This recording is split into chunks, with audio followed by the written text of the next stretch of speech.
Hello friends, welcome to our channel. So friends, అందరికైతే పెద్ద update వచ్చిందన్నట్టు. Telangana రాష్ట్రంలో ఏదైతే కాంగ్రెస్ ప్రభుత్వం ఏదైతే కొత్త రేషన్ కార్డుల కోసం అప్లికేషన్ ప్రజాపాలన కావచ్చు, మీ సేవల ద్వారా కావచ్చు, ఎవరైతే అప్లికేషన్ చేశారో సో వాళ్ళకైతే very very very big alert అని చెప్పొచ్చు.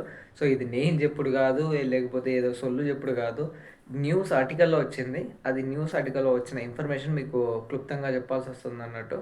సో ఎండ్ వరకు చూస్తే క్లారిటీగా అర్థమైపోతుంది. ఎక్కడ అంటే ఏదైనా మిస్టేక్స్ వస్తుందా, లేకపోతే కార్డులు ఎలా మీకు అప్రూవల్ అవుతున్నాయి. చాలామందికి మీ నేమ్స్ అనేది మిస్ మ్యాచ్ అవుతుంది అన్నట్టు. లైక్ నేను కొత్తగా మ్యారేజ్ చేసుకున్నాను, మాకు ఇద్దరు పిల్లలు అన్నట్టు. సో నేను అప్లికేషన్ పెట్టాను, గ్రామ సభలో కూడా లిస్ట్లో పేరు వచ్చింది.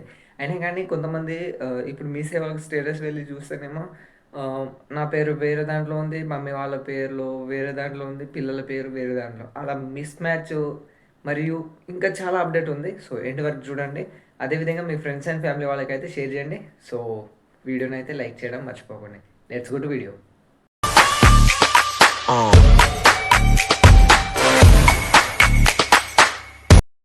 ఫ్రెండ్స్, ఆర్టికల్ వచ్చేసి ఈటీవీ అండి. ఈటీవీ భారత్.comలో వచ్చిందన్నట్టు. సో బిగ్ షాకింగ్ న్యూస్ అని చెప్పేసి వారందరికీ రేషన్ కార్డులు రద్దు అని చెప్పేసి వచ్చిందన్నట్టు. సో ప్రీవియస్లీ రేషన్ కార్డు ఎవరికైతే రద్దు చేశారంటే, ఎవరైతే ఈ ఫైనాన్షియల్ ఇయర్ వరకు కేవైసీ చేయకుండా ఆధార్ కార్డుకు మరియు రేషన్ కార్డుకు టైఅప్ అయి లేకుండా కానీ వారి రేషన్ కార్డులో అయితే నేమ్స్ రిజెక్టెడ్ అని వస్తుంది అన్నట్టు. అంటే వాళ్ళు డీలర్ దగ్గరికి వెళ్ళి సరుకులు ఏం తెచ్చుకోలేరని చెప్పొచ్చు. అదేవిధంగా దేనికి ఏ బెనిఫిషరీ కూడా ఎలిజిబిలిటీ లేరని చెప్పొచ్చు.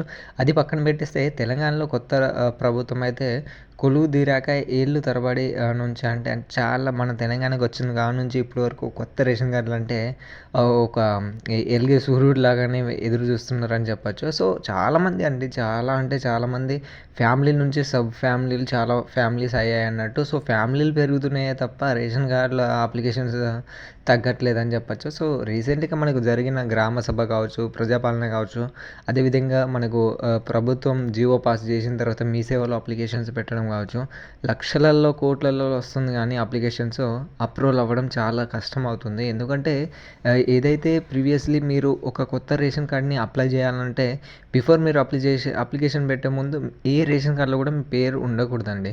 మీరు ఎక్కడికి వెళ్ళినా ఇదే చెప్తారు అన్నట్టు. సో ప్రీవియస్లీ మీ రేషన్ కార్డులో ఉన్న పేరుని తొలగించిన తర్వాతనే కొత్త రేషన్ కార్డు అనేది మీకు మంజూరు అవుతుంది అన్నట్టు. ఇన్ కేస్ మీకు కొత్త రేషన్ కార్డు మంజూరు అయ్యి ఉంటే అది రిజెక్టెడ్ అని చెప్పేసి 100% అవుతుందండి. ఎందుకంటే అథెంటికేషన్ అనేది ఆటోమేటిక్ ఫేచ్ అయిపోతుంది అన్నట్టు. సో సిస్టమ్ ఎలా తీసుకుంటుందంటే మనం నార్మల్గా ఆధార్ కార్డుతోనే మనం టైఅప్ అయి ఉంటుంది అన్నట్టు. రేషన్ కార్డు కావచ్చు, ఫైనాన్షియల్ కావచ్చు, పాన్ కార్డు ఏదైనా కానీ ఇప్పుడు ప్రజెంట్ ఉన్న డిజిటల్ ఇండియాలో రేషన్ కార్డు కావచ్చు ఏదైనా కానీ ఆధార్ కార్డ్ నెంబర్తోనే టైఅప్ అయి ఉందని చెప్పొచ్చు.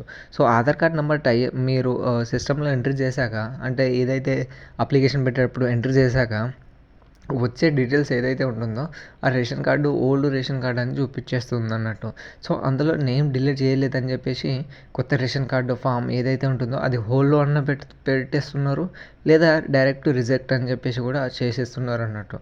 సో అది పక్కన పెట్టేస్తే ఇందులో మహబూబా నగర్ జిల్లాలో ఒక చిన్నది ఇన్సిడెంట్ జరిగింది అన్నట్టు. సో కొంతమందికి చిన్నపిల్లలు ఎవరైతే ఉన్నారో సో వారికి రేషన్ కార్డు వాళ్ళకు అప్రూవల్ చేసేసి మళ్ళీ తొలగించడం జరిగిందని చెప్పొచ్చు. సో అలా ఏదైతే రిజెక్ట్ చేశారో సో వాళ్ళ తల్లిదండ్రులు క్వశ్చన్ వేశారని చెప్పొచ్చు. సో అది కాకుండా తీవ్ర వ్యతిరేకతను పిల్లల పేర్లను తమ రేషన్ కార్డులో చాలామంది బిఫోర్ అయితే కొత్త రేషన్ కార్డులు ఉన్న రేషన్ కార్డులో అయినా పేరు నమోదు చేయించుకోవడానికి అయితే చాలా కష్టపడుతున్నారండి. కొంతమందికి వచ్చేసింది అన్నట్టు, కొంతమందికి రావట్లేదు. సో ఎవరైతే రావట్లేదో సో వాళ్ళ కోసం అయితే నెక్స్ట్ ఒక వీడియో చేస్తున్నా అన్నట్టు. ఏమేమి చేయాలి, ఒకవేళ రిజెక్ట్ అయితే ఏమేమి చేయాలి, కొంతమందికి వచ్చింది అని చెప్తున్నాను కదా, సో వాళ్ళని ఎలా చెక్ చేసుకోవాలనేది కూడా విత్ మీ ఆధార్ కార్డ్ నెంబర్తోని అది నేను ఎండ్ వరకు చూస్తే నెక్స్ట్ వీడియోలో మీకు క్లారిటీగా చెప్పిస్తాను అన్నట్టు. So me friends and family వాళ్ళకి అయితే షేర్ చేయండి. అది కాకుండా ఇంకా మంచి మంచి ఏదైతే మన ప్రభుత్వం చేస్తున్న కొత్త కొత్త పథకాల గురించి మన ఛానల్లో చేయడం జరుగుతుంది అన్నట్టు. సో నెక్స్ట్ వీడియో కోసం stay tune. Thank you for watching. Keep smile.